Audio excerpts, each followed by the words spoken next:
بسم اللہ الرحمن الرحیم ہے یہ کوئی اپنی اس کی پسند کے اوپر نہیں چلے گا، بلکہ پسند اگر چلے گی تو اس کی چلے گی کہ جو اللہ ہے یا وہ جن کے پاس اللہ نے علم دیا ہے، جو علم میں راسخ ہیں، جو علم کے سے وابستہ لوگ ہیں۔ یعنی پسند اگر چلے گی تو اللہ کی چلے گی، اور پسند چلے گی تو اہل بیت کی چلے گی۔ نتیجہ یہی ہے، راسخون فی العلم کی پسند چلے گی۔ ان کا پسند کرنا معیاری ہے، ان کا ناپسند کرنا بھی معیاری ہے۔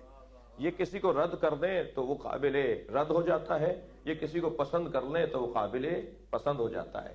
یہ ناراض ہو جائیں تو نبی ناراض اور اللہ ناراض ہو جاتا ہے، اور حتیٰ سارا سماج ناراض ہو جاتا ہے۔ اور اگر یہ کسی سے راضی ہو جائیں تو اللہ راضی ہو جاتا ہے، نبی اور اللہ راضی ہو جاتا ہے، اور جس سے اللہ اور نبی راضی ہو جاتا ہے پھر سماج بھی اسی سے راضی ہوتا ہے۔ آپ دیکھ لیجئے کہ دنیا میں جن لوگوں کو اللہ نے ناراضگی کا شکار کیا، وہ اللہ کے ناراض شدہ ہیں، ان کا آج کوئی احترام نہیں ہے۔ خود انہی کے ماننے والوں سے پوچھ لیجئے، صلوات پڑھ لیں ذرا محمد و آل محمد۔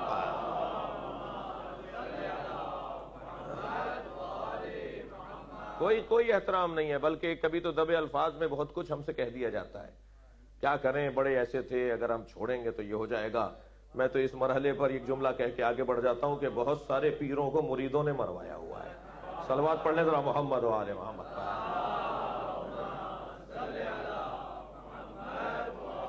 بھئی اس سے بہتر صلوات نبی کی ذات پہ ہے۔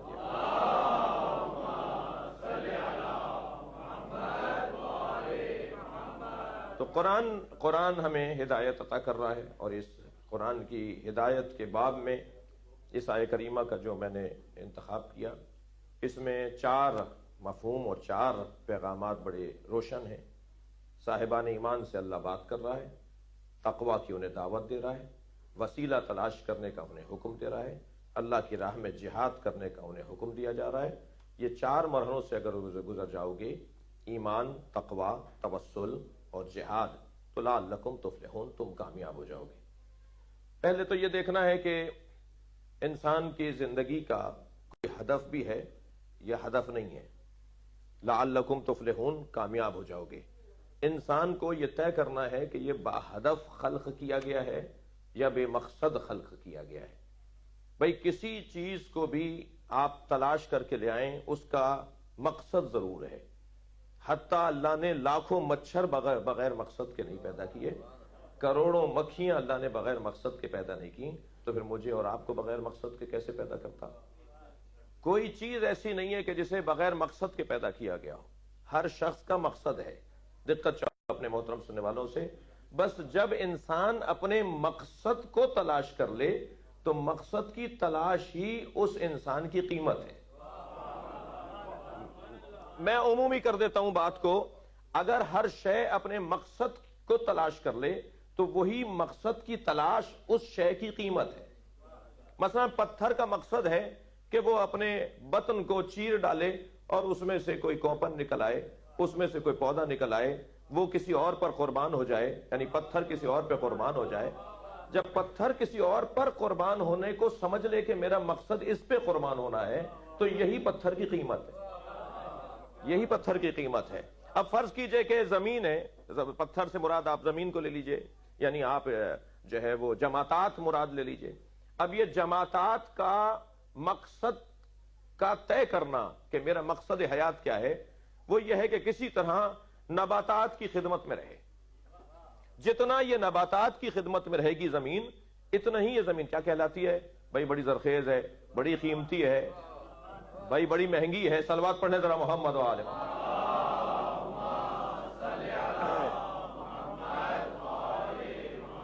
اور جتنی یہ بنجر ہوتی ہے، جتنی یہ ناکارہ ہوتی ہے، تو اس کی قیمت گرتی چلی جاتی ہے۔ جی پھر کہتے ہیں صاحب اس برابر والی زمین اتنی مہنگی اور اس کے برابر والی اتنی سستی مل رہی ہے، کیا فرق ہے دونوں کے اندر؟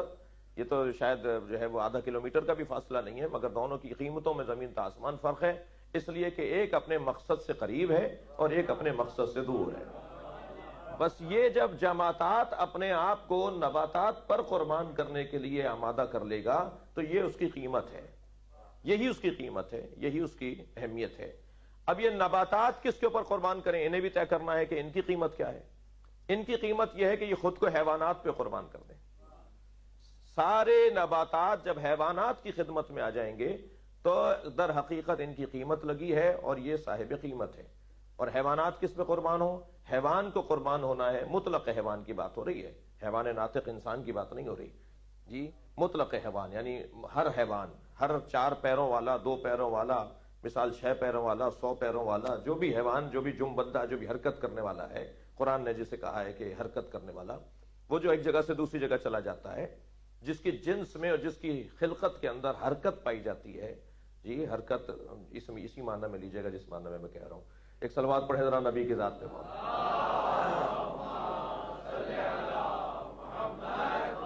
بڑی نایت، بہت شکر گزار ہوں آپ کی توجہات کا. ایک صلوات اور نبی کی ذات پہ ہدیہ کریں.